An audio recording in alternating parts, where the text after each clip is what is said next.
সবাইকে আমার একটি ভিডিওতে আমি স্বাগত জানাচ্ছি।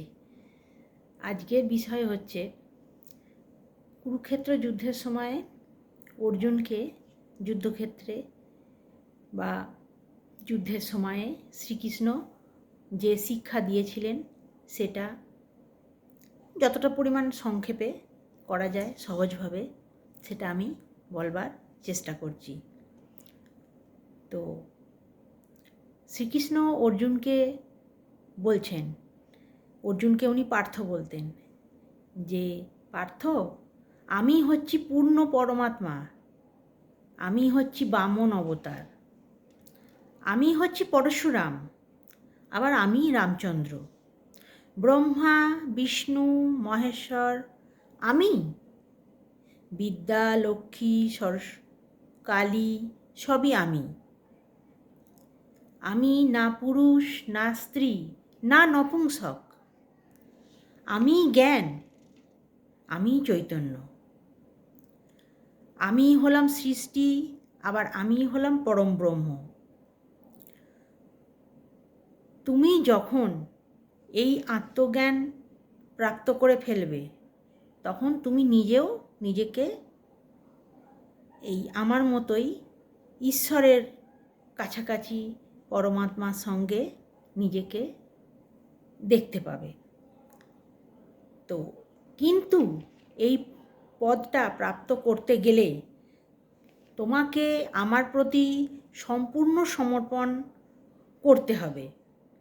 হে পার্থ, এটাই হলো এই পদ প্রাপ্তির একমাত্র উপায়, ঈশ্বরে সম্পূর্ণ সমর্পণ। और मैं ही हूँ সাক্ষাৎ ঈশ্বর, মানে কৃষ্ণ বলছেন, শ্রীকৃষ্ণ। তাহলে অর্জুন অর্থাৎ পার্থ শ্রীকৃষ্ণকে বলছে, হে সখা, তাহলে এই সম্পূর্ণ সমর্পণটা কী জিনিস? সম্পূর্ণ সমর্পণ জিনিসটা মূল্য মাহাত্ম্যটা কী, কী পদ্ধতিতে হয় সম্পূর্ণ সমর্পণ? তখন কৃষ্ণ মানে শ্রীকৃষ্ণ অর্জুনকে বলছেন, পার্থ, সমর্পণ আসলে মানে বাস্তবে মনের এমন একটা স্থিতি যে এটা কেউ নিজে থেকে নির্ণয় করতে পারে না, না কেউ এটা একটা মানে কি বলবো প্রতিজ্ঞা নিয়ে এটাকে পূরণ করতে পারে।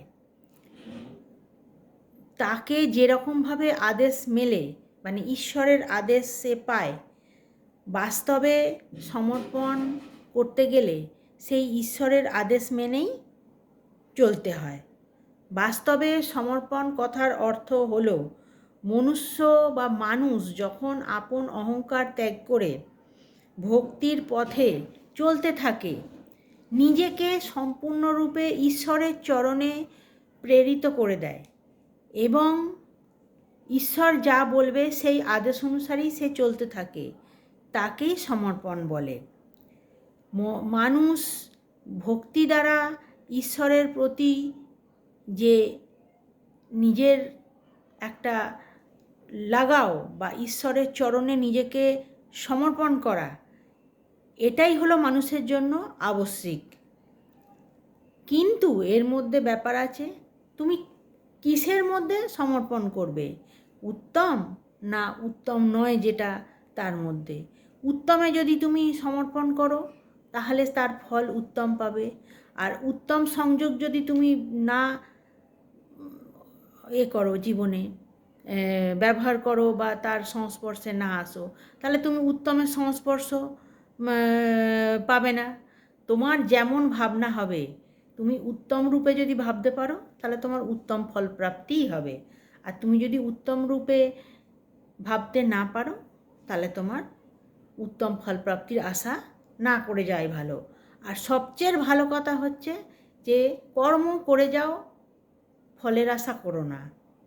কর্মণ্যে বা ধিকার রাখছে মা ফলেষু কদাচন। তো এই হলো আজকের ছোট সামান্য ভিডিও।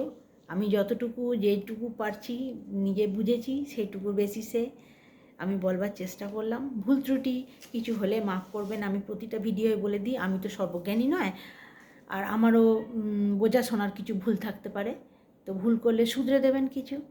তো আজকে ভিডিও এখানেই শেষ করছি। সবাই ভালো থাকবেন, সুস্থ থাকবেন। নমস্কার।